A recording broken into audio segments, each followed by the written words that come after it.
Okay, I think it's working. So hopefully this is going. All right, well, welcome back to Fitman Products for another weekly live stream. Hopefully, um, we're getting pretty close to the end here with aquariums. I got maybe a few more weeks of live streams talking about aquariums, and then we're going to start talking about fitness. So I think that's my plan, is going to be hopping back and forth. This would be kind of my Aquarium 101, I guess. And then we'll start talking 201 after we go through a little bit of basics on fitness. Looks like it's a little laggy right now, but hopefully that's not too bad. Anyway, as always, if you've been following these live streams for the past few weeks, you know that my girlfriend and I did a terrarium challenge where both of us made the one we were worse at. So I did a terrarium, she did a terrarium, and this is week 3. So I'm gonna let you all take a close look at that while I get everything set up. As the title says, we're going to talk about CO2 and oxygen in the tank, how to get it there if you need it, when you need it, all that kind of stuff. So let me get set up. You all can hopefully enjoy looking at these. I'll try and bring it a little bit closer so you all can see some. And I'll get set up. All right.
Okay, sorry about the wait. Had to go find a whiteboard. So that let me get this lighting back a little bit so you can see me a bit better. But I think before we break into this, both of these are doing pretty well. I haven't added the stones yet to my terrarium, which I'm doing probably this week, maybe next week. We'll see about that. But I wanted the plants to grow in a bit more. And I also don't have the rocks yet. But this will hopefully be finishing up. Next week's going to be the final week for that. And then we'll be throwing some more terrariums and geraniums behind me so you all can see some of the different stuff.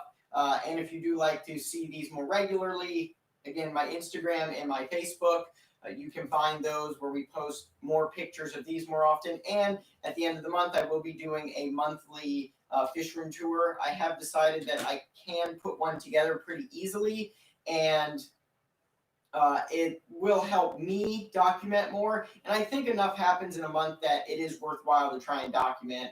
Some months may not be as eventful as others, but I think this month is going to be a pretty decently eventful month. So there's a lot to look forward to in that upcoming video. All right, now let's get to the topic at hand, which is going to be CO2 and oxygen. So the first one we're going to talk about is oxygen, because every fish tank needs that, whereas CO2 is going to be specific really for planted aquariums. Otherwise, it'll be present, but it's not something you have to worry about all too often. All right, so the first thing is how I guess we would get CO or oxygen into the aquarium. So what the main point is, what you have to do is create surface agitation. And real simply, that just means if you have a fish tank and you have water, you want to be creating ripples along the water. I'm a horrible artist, but that's kind of the idea. Or, of course, bubbles. A lot of it creates that creates the biggest amount of oxygen transfer between the atmosphere that we breathe and, well, technically the atmosphere that fish and other animals survive on in the aquarium. You have to think out in the natural world, a lot of time wind does that job, rain does that job. So our job is to provide some way of doing that interaction, which is seen out in nature. All right. So the probably easiest way, and most people know, is one of these guys. This is a pretty common one, a Tetra Whisper 40 aquarium air pump. Pretty simple stuff. I like it. It's pretty quiet. I've been using all kinds of these for years and years, as have most aquarium people. So you're probably familiar with it as well. I think I would show you it, but it's actually not in here. I'm using it right now. So I think there's just like instruction manuals and things in here. Yeah. But also the Whisper is nice because when it says Whisper 40, it tells you exactly how many gallons. You can look down here, but right there also tells you the number. So it's easy to look up if you're ever like, I have a 20-gallon tank. What do I need? It's a Whisper 20. Or 2 Whisper 10s or whatever variant thereof. But that's one way to do it, is just using this. Now, how do you get this? Because all it does is just push air out a little nipple. What you have to do is provide airline tubing. So I keep tons of this around. It's also very cheap and easily available at pretty much every fish store in the country, online, various places. But any airline tubing, you could probably even buy it at Ace Hardware or Home Depot or Lowe's. You just attach this to the nipple, and it will take it to wherever it needs to go, which will usually end up being some kind of bubbler. Now, let me see if I have a good one. Okay, so here's an example of a bubbler. It'll connect. Unfortunately, I don't have the power or the Whisper, but basically it connects to that. Bubbles will come out of it. I know this is very basic for a lot of you, and you probably already know all this, and I'm boring you to death, but for those of you who are just starting out, my plan is to hopefully build this so that it ends up being a way that you can set it up your own aquarium, very basic, and be successful. So at the end, we will put it all together, and my hope is that I can get my hands on an aquarium and we can put together an aquarium on a live stream. So that's a future plan, but we'll see what happens. Anyway, so that's a very simple way. Now, this would be extra. Of course, you're going to need something for bacteria, but the bubblers come in all shapes, sizes. I wish I had some. Oh, I do have air stones.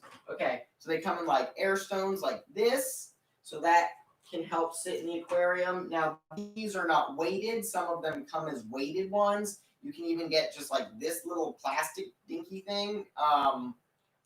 They all work because they will basically create a lot of surface agitation. Now, sorry, I'm flipping through.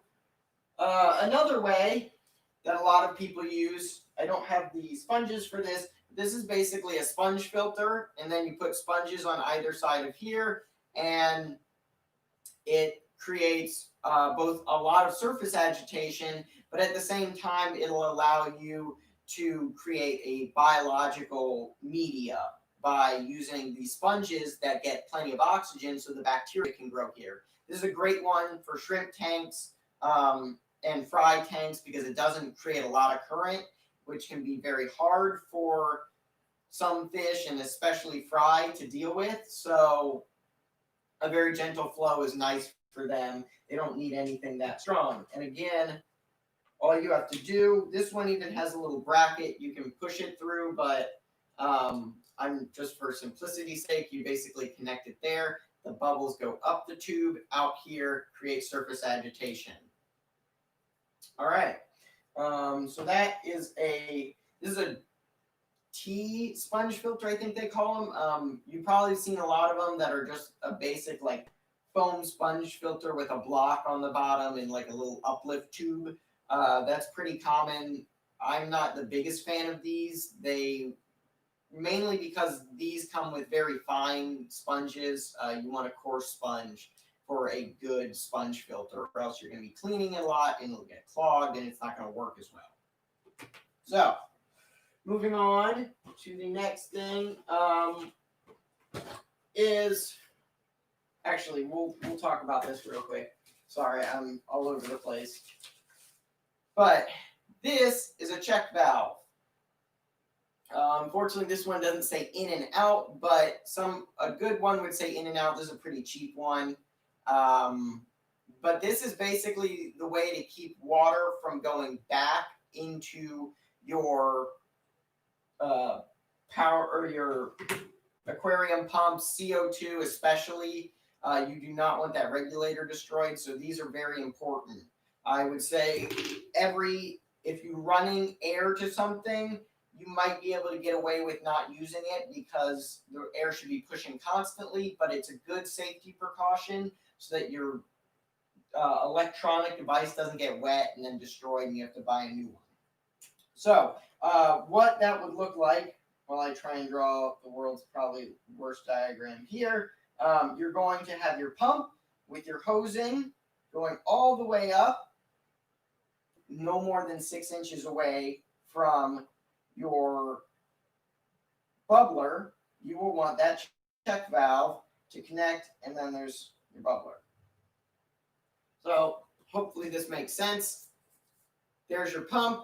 Air's going up here and then coming back down. This is your check valve. There's your bubbler. So you want the check valve very close to your bubbler. The bubbler does stop. It doesn't have to siphon, or it doesn't siphon back. Oh, lost connection. Oh, well, we're going to keep going. So it doesn't siphon water back up the tube. And it's a very short distance. Once everything turns back on, the water can get pushed out and there's not very much water. So that's very important when running CO2, and I will talk in greater depth about that in just a minute. But we're going to get through oxygen first. So the next thing I want to talk about is a splitter. This is a little plastic one. It's very cheap. But basically, your oxygen is going to connect in one end here. And then you have 2 ports with adjustable valves. You can close and open them so that you can run it to different tanks. This is helpful if you have a big, like a Whisper 100. I think they have 2 openings, and so you could run it technically to 2 or 3 or 4 tanks, but it's on one outlet. So if you're like me and you have very little outlets to use in your fish room, that's a very good for breeding too. So you have lots of containers, but one place you're pushing oxygen from and one outlet you have to worry about. So a splitter, they come in all different shapes and sizes. I get a metal one. They're much nicer and work a lot better, but there's that. So we got more cones. Sorry, just going through my container here. It's a bit of a mess now that I realize it. We're going to talk about this next, and this is a hang-on back. So this is just one example of many, many, many examples of hang-on back filters that you can get. This is the Cascade 80 by Penplax. I don't know. I've had it for a very long time. It's for a 10-gallon, but hang-on backs are a great way to create a lot of oxygen in the water. And usually that happens by them trickling water over the edge. Some people do not like that, which can make it loud. But as long as a hang-on back is creating water, you will be just fine. As well, because there is an impeller, the impeller does create. But basically, what you will want, your hang-on back is your HOB for short. And it's getting picked up by the intake here with a pre-filter sponge because they're important, and run up the impellers here, and then it flows through media and then down. Now, when I was thinking about talking about CO2 and O2 this week, I realized that I have not talked a lot about filtration yet. So that will be an upcoming video, probably next week we'll talk about filtration because I completely skipped over it and it's very important and there's lots of different kinds, and so we'll need to discuss it further. But that's for another live stream. So basically what we're going to focus on today is you can use this to create oxygen and also CO2 in the aquarium, and I'll talk about more about CO2 in a second, but know that the oxygen transfer is because the cascade here will ripple down, like waterfall down, and create ripples in the water. But you want to make sure that's happening. Don't fill your tank so much that the hang-on back is literally sitting in the water and there's no surface agitation, because then you can end up with dead fish if you don't all like a bubbler. If you have one, you don't have to worry about it as much. So this is important for canister people, filter people. I do not have a canister filter with me. I don't actually even own one, but it is an option. It's a very good high-end filtration that can help keep a lot of fish alive in a very small area. But my problem is, one, it's a pain in the butt to clean, and two, they don't necessarily create surface agitation. If you don't put it in the right direction, a lot of people like to put it directly underwater, especially those people using it with CO2. Again, we'll talk about in a second. But if it's not creating a surface agitation, you definitely want one of these bubblers or some kind of air stone, something to create more surface agitation and allow for oxygen transfer, because you can gas your fish with just a canister filter. If there's not enough surface agitation, they can suffocate, which would be very unfortunate, and some people don't realize that. So the next thing I just mentioned, I again don't have one because I'm using all of mine, are power heads. These are a great way to push air through the water. You can use them kind of close to the surface to create ripples. You can use them in various parts of the water column, so they are very versatile. They can also help with CO2 transfer into the aquarium. Again, a concept we'll talk about briefly, but it pretty much mimics adding oxygen using this. So basically, if you have one of those pumps, hold on. If you have one of those pumps, you're going to take this, connect it. Oh, I don't have one on me, so I'm just going to draw this. Get this doodle going.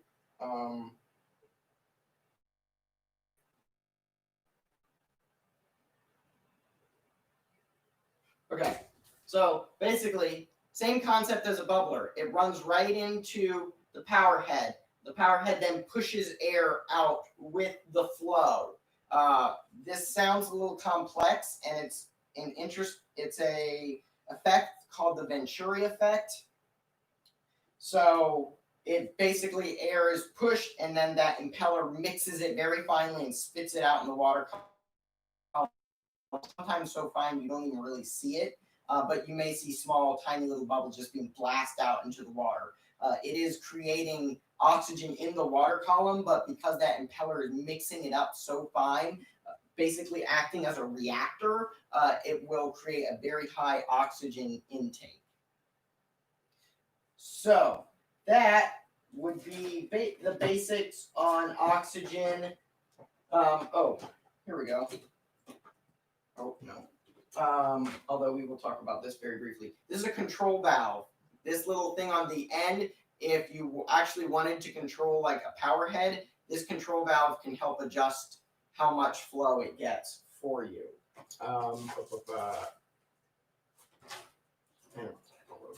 This thing's such a mess. Oof. Oh, there it is.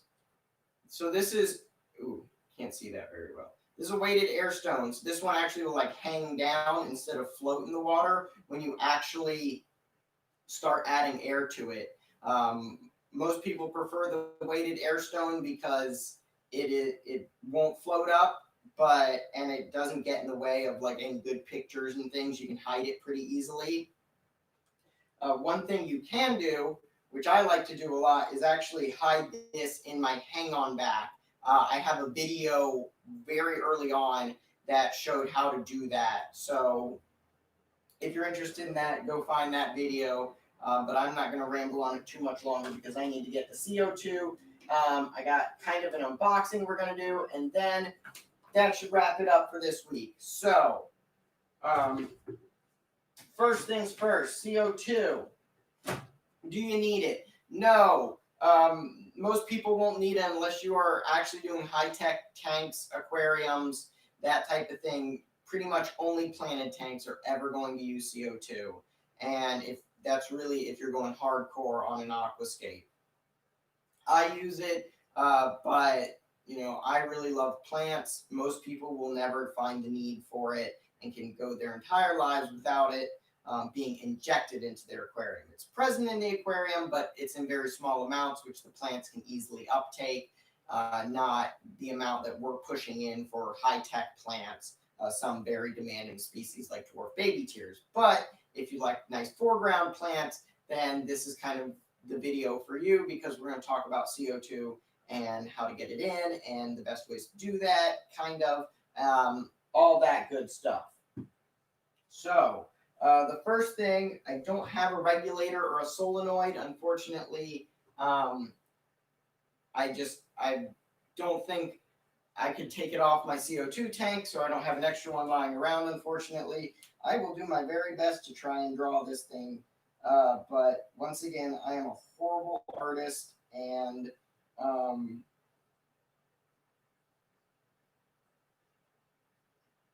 so this very poorly drawn tank with balloons on top of it is a regulator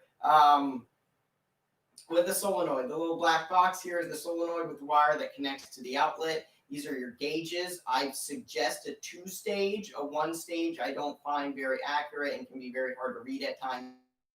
So the dual stage is very helpful. I use an Aquatech. I think it's a great one. It's been serving me well for years. And the dual stage tells me will tell me this one is like 0 to 1,000. Well, it's like 2,000, but it only usually goes up to like 1,000. And then this one is like 0 to 80. So this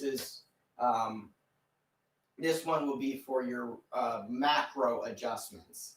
So what that means is right here, right down there is your needle valve. Those are for micro adjustments. Using just like looking at it will basically get you an adjustment on that can be pretty sizable in one aquarium, even in 3 aquariums.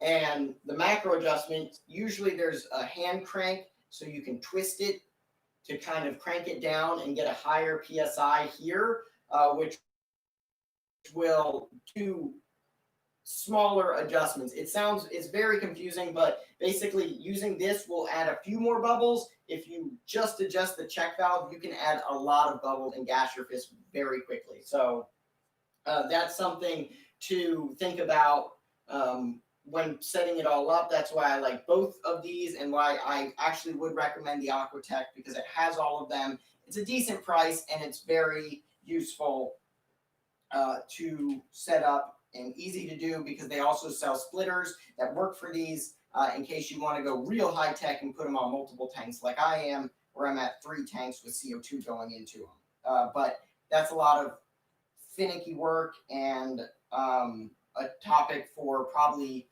2.0 or aquascaping / planted tanks 2.1 or 201. Sorry. So anyway, moving on. That's what a regulator looks like. Now it's going to have to be set up to a tank this is a very small one. This is for like a nano tank. You can get these. This is a fluval CO2 cartridge. So this one has very simple. It has like a needle valve right here. You can adjust the flow. You can hang it on the side. This is basically for a nano tank. Now I don't have all the various sizes. They do paintball CO2s. They do full-size CO2 that you have to like buy at AmeriGas or I don't think Air Supply, Air Gas, something like that. They sell CO2 tanks, and then you just take it to them to get it recharged. These you will actually have to buy a whole new tank for. Oh, this one has air in it. Whoops. Oh, but this is a little CO2. You'll have to refill. They're a little expensive, so I'm not the biggest fan of them. That's why I probably haven't even used this one up. But it is an option if you want to go high tech in a nano tank, and it can look really cool, and it's a little bit cheaper than doing the whole big tank, which can get in the way. But if you guys want to know a lot more information, Bentley Pascal has a very, very good video on different types of CO2 containers, like these little guys, or the 5-pounders, or the paintball option. And he also talks about different types of diffusers. So I have a couple of them here today, but if you want a lot more information from a guy who can explain it a lot better than I can, because he's a plant wizard, I would go check him out. So he's a wealth of information if you like planted tanks. Can't recommend enough. So this is what your tank will look like. It'll basically run to a piece of tubing like this. Normally I would, you take this guy off because you really want it to be cranked down tight. Slip him on there. Now you may notice while I'm doing this that it is black tubing. This is CO2 tubing. Usually it comes kind of like this. It's a lot more expensive than airline tubing. But that's because it's strong enough that it won't degrade over time. This clear airline tubing will eventually degrade and pinholes will start to form in the airline, and you may not even notice it, and then you're just leaking CO2 out into the air, and it's not getting into your tank, and it's just a waste. So definitely invest in CO2 tubing. It's generally black, but they come in blue and clear, I think, even at this point in green. So if you want to hide it behind a jungle scape, some green might work, or black is my preference. But it's a little more, it bends a little bit, but it's definitely a lot more rigid. Sorry. Tough time getting words out today. Anyway, however, this is the Aquarium Co-op's airline tubing. It is CO2 proof from what I've been told, and it has lasted so far on most of my tanks. I am using this, or actually one tank now I'm using this, but it worked the whole time through. I never found any pinholes on the airline tubing that I took off. So this works well. It's pretty cheap. You can get it as both. It works as both airline and CO2 tubing. So this would definitely be a good recommendation for a bit of a cheaper option with a lot of tubing, because this was 25 feet. I think it was like $4, and then this 20-foot thing I think was like $8 or $9. So I do recommend getting that. Now I keep a lot of my airline tubing because I can still use it. It doesn't really go bad, and you can use it for various things, whether it be siphoning a very small tank. You can tie a knot in it for drip acclimating fish, a concept we can talk about later, and not in this live stream because I want to move on. But I hoard my airline tubing to probably use it for someday. It'll last you a long time. These are seal washers. So this is actually a recommendation that I think I got from Aquarium Co-op. But basically this makes sure that you have O-rings on both sides, and it's got a very nice seal so that you're not leaking any air out. And these brass ones will last a very, very long time, whereas some of the ones they give you are kind of cheap and will start to corrode or erode away after a little while. All right, so moving on, the next thing you might need to know. So say it's still, we're going to run this as our sample here so that you all can see this demonstration happen. So here it looks like this, and then what you want is a bubble counter. This is for all beginners. Eventually, as you get a little bit more expert, you may not need one. I don't use one. They're kind of a pain in the butt, and I'll explain why in a second once I get this set up. Maybe if it wants to be a good friend, it's not gonna. Well, that's unfortunate. But what we're going to do, basically, this is your bubble counter. So this is going to tell you how many bubbles per second you're putting into your aquarium. This is important for CO2 people only. Oxygen people, you don't really need to know this. The problem I have with these is eventually the water runs out, like you see here, and you can't tell what's in it anymore. So then you have to take it all apart, add more water back into it, and start running it again. I don't like messing with my CO2 once I can set it and walk away from it. I like it to just do its own thing. So having to constantly open this up leaves more room for error, and in my eyes creates a chance where CO2 can escape if I didn't put these back on properly, or if I have to unscrew this and crack the glass or something. So not a big fan of bubble counters, but I find them very important for people starting out to know how fast their CO2 is going into the tank, because it's important, and eventually you will can master that aspect just by looking to make sure it's enough. There's also another device that I don't seem to have here with me, but it's called a drop checker, and it changes colors to show how often, or how, oh geez, I'm struggling today. Sorry, folks. How much CO2 is going into your aquarium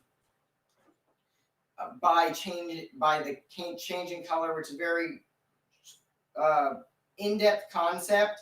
So we're not going to touch on it very much, other than you need to know that like blue is too little, green is perfect, yellow is too much, I believe. So it'll change colors based on that, but you want to know what that amount is when you're starting out to get some practice until you're a little more fine-tuned.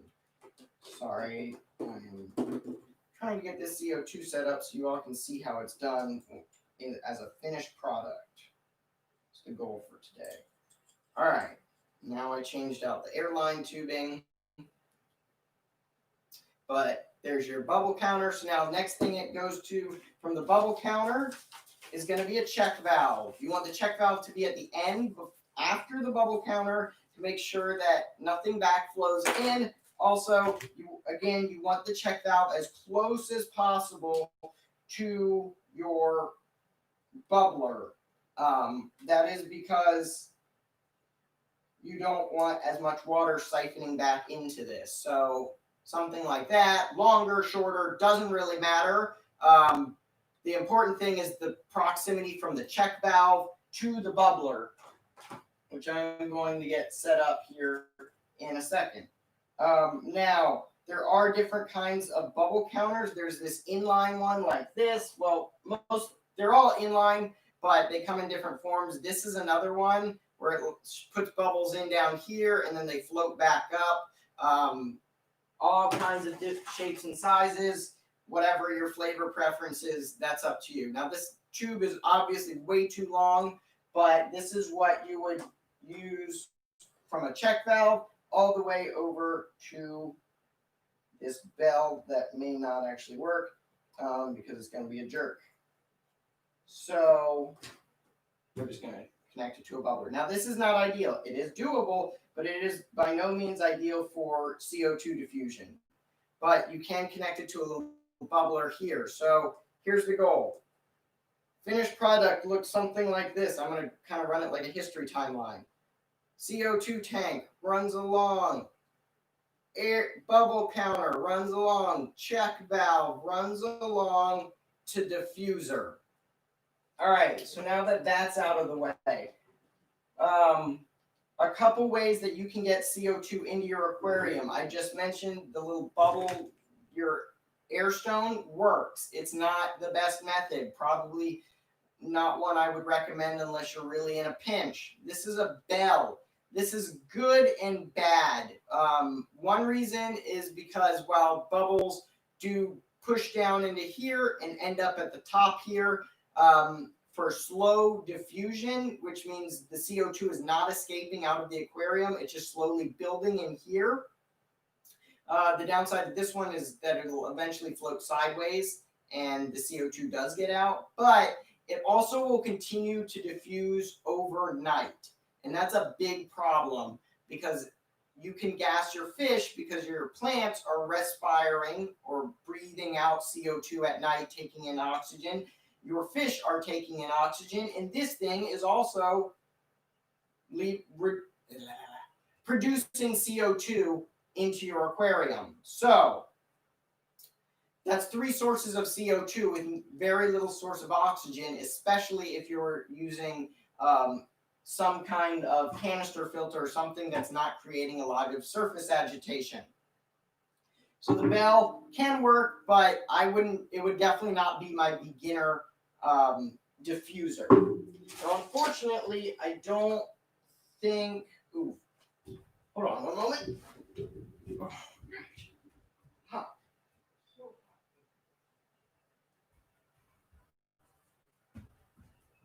I do. Should have been more prepared. Anyway, this is an atomizer.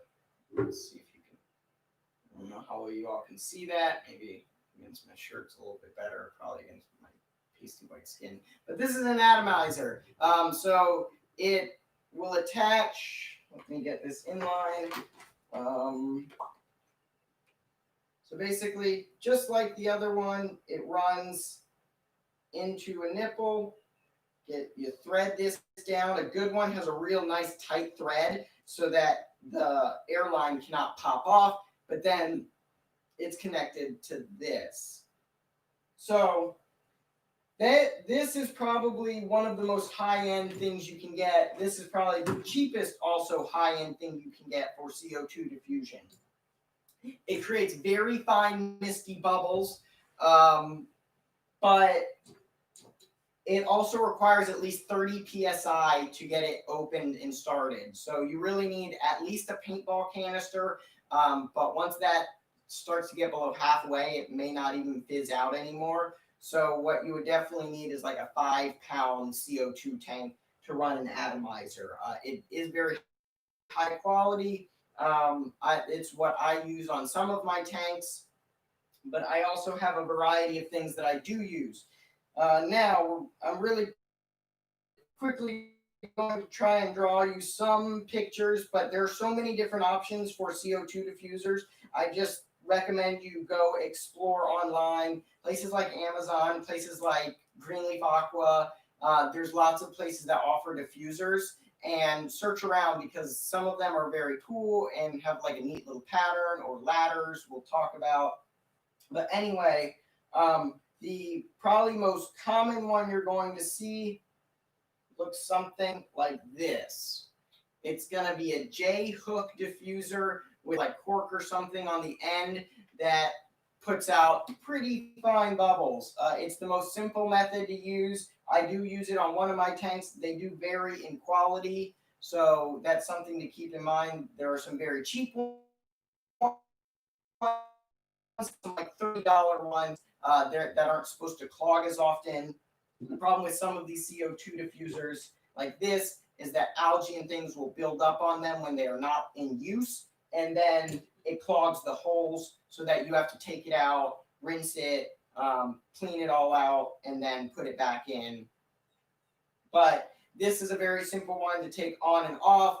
Easy-ish to work with, but it does break. They are very fragile, which may not be the best thing. They do sell them in stainless steel, though, so you can be a little more rough with them. But again, that's going to be a more expensive one. So as I mentioned a second ago, there's one called a ladder. These are kind of neat to look at. You don't see them all too often, but the CO2 runs up the top of the ladder, or no, down the ladder, I believe. I don't have one.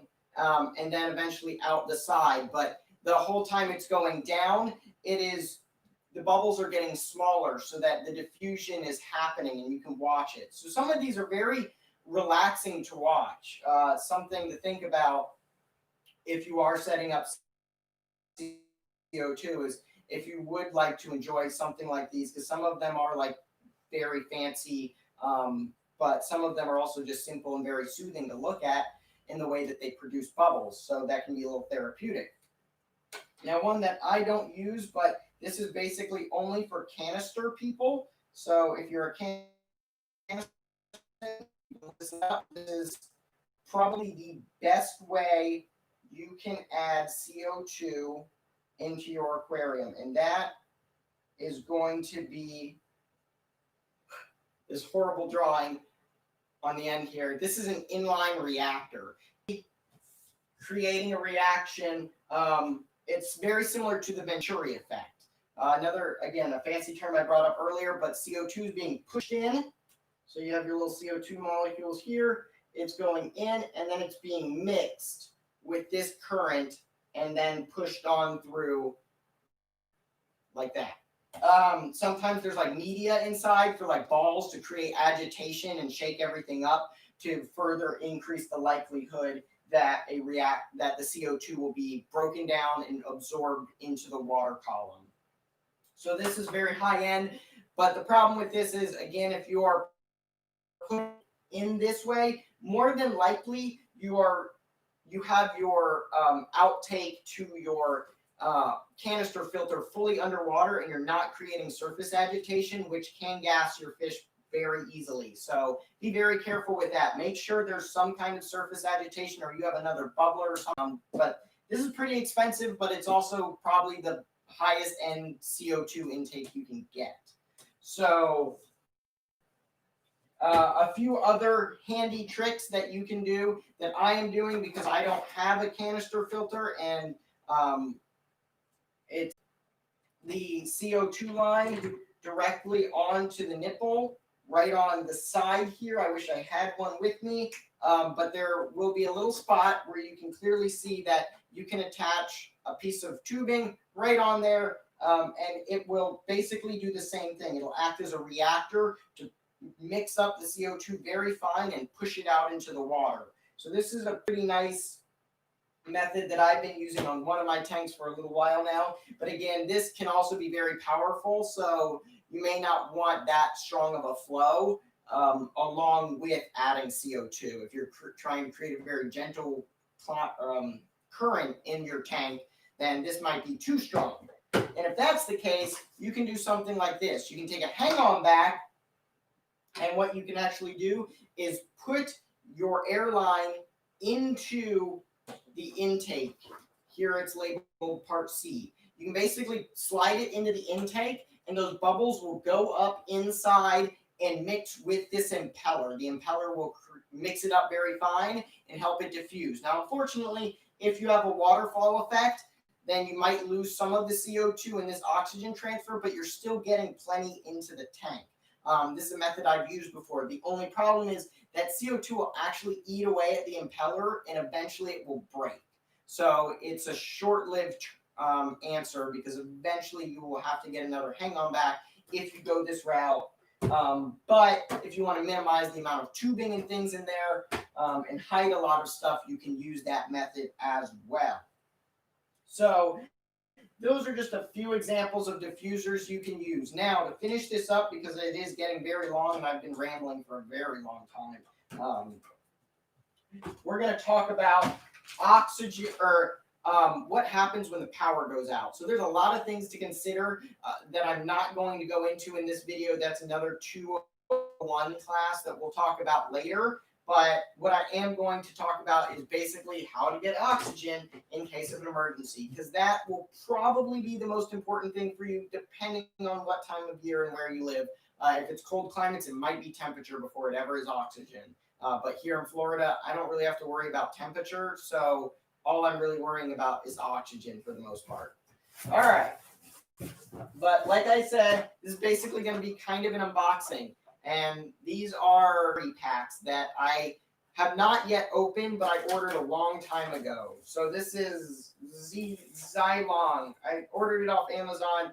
It's some Chinese knockoff, but chances are very good that it'll work just fine. Now, basically, all it is this little thing, this doodad. It's got a little clip on the back, so you can hang it on the back of your aquarium or onto something.